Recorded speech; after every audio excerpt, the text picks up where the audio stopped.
Alright, we're going to breakfast, and our attempt is to get in Fred's Market and get some breakfast before we go to church. So let's see how it goes. So we're at Fred's and we're speechless. We're not going to say good or bad, we're not going to comment. I have Raisin Bran, and I had some scrambled eggs and bacon and grits, but it's all gone. And what'd you have? Biscuit gravy, corned beef hash, some eggs that ain't cooked all the way. We will not be eating those. And I had bacon. So we'll try again.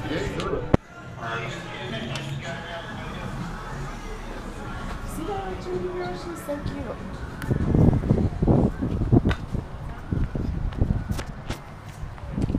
Alright, we're leaving Fred's. Headed to church. And then we're gonna get our run on after church. Alright, it's official. We're going to Harry's Seafood Bar and Grill for lunch. We're gonna be hooked on Harry's.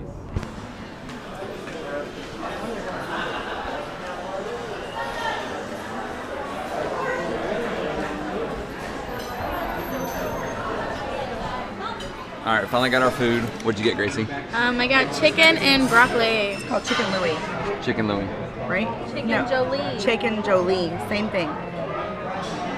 I got the Cobb salad with blackened chicken and bourbon ranch.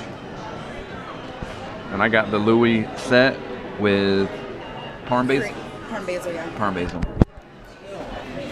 So we'll have Q&A in just a few minutes as soon as we get done with lunch. All right, so we're gonna do Q&A real quick while we're waiting on the check to come back. So I'm gonna hand the camera over to Mackenzie, my daughter. Okay, so do you have a middle name? All right, so my full name is Bryant Keith Brantley, and people call me Keith. What is your favorite color?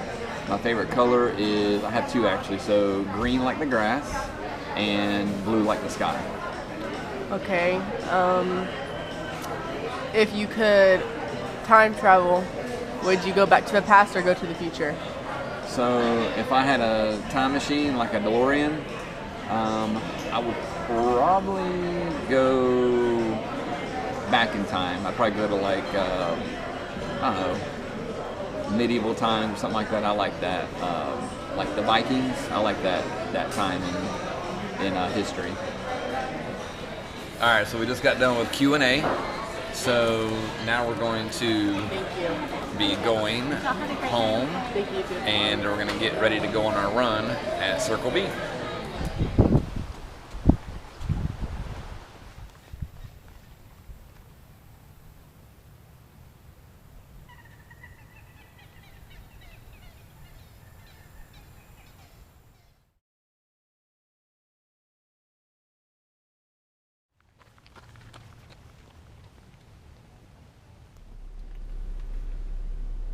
Alright, so today was a really long day. So my triathlon journey today was a 43-minute run, a little over 8-minute pace. Ran out at Circle B. I'll put it down in the description below. Really cool area. A little bit of elevation, not much.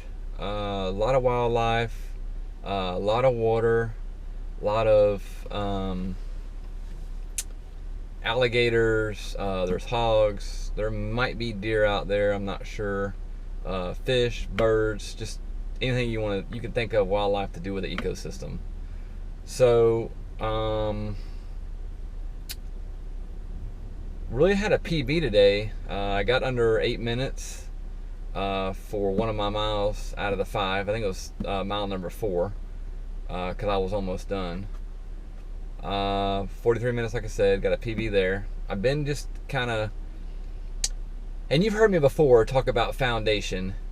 So a lot of the training programs are like, they peak out. I mean, you start like, I don't know, 2-3 hours a week, and then it goes to 6 hours, 8 hours, then 15 hours, and then you taper off. The last few weeks you're only doing, 4 to 6 hours of training. So what I've been doing, I've been pretty much staying consistent, and then what I would do is sneak in an extra day of training if I have to double up a day, and that seems to be working for me. So I really am excited to see how this all works out on December 13th on race day, because I'm kind of going off the radar with the training plan that I had, and I'm kind of working my own training plan because I feel what works for me. I really want to get a good time on this half, and I don't know, you just know what your body can do, you know how you got to push your body, and you know what it takes. So that's, I don't know, I just feel really good about this race, more than I have in past races. This will be my second Ironman in Haines City. I did one last year in Haines City, and now I'm doing one this year. So we'll see how it goes. I'm going to stick to the training regimen that I have, and then, you know, go from there. I do have, I really want to call it a technical tip or a hack, if you will. I was thinking about it as I was running. So I'm like, how do I get my water to stay cold and the ice to stay cold when I start running? So you freeze it the night before. You put it in the freezer. You take it out of the freezer, and on the way to your run, it'll thaw out a little bit, like as far as enough where you can drink it. And then if it's humid outside, it's definitely going to thaw out, if you will. I was trying to think of that word, thaw out. And once it thaws out as you run, then that's a good thing. So I want to share that technical tip with you. I felt pretty good about it. I was like, this will definitely help somebody, because I was always struggling, like, how do I keep my water cold? I'm like, freeze it. So I froze it, and then I'm kind of like worried, like, will it be thawed out in time?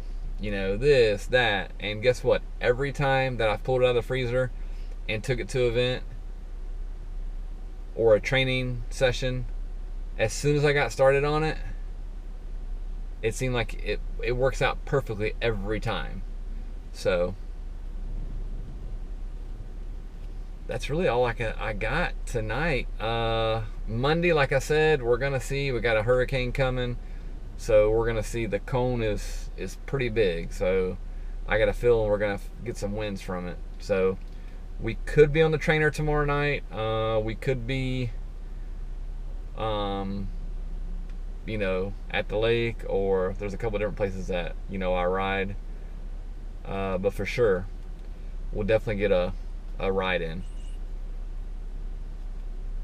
So I want to thank you guys for watching, and thank you for watching my triathlon journey, and hit that subscribe button, like button, comment down below, all that good stuff. So I will see you guys in the next video. Have a happy and safe training day.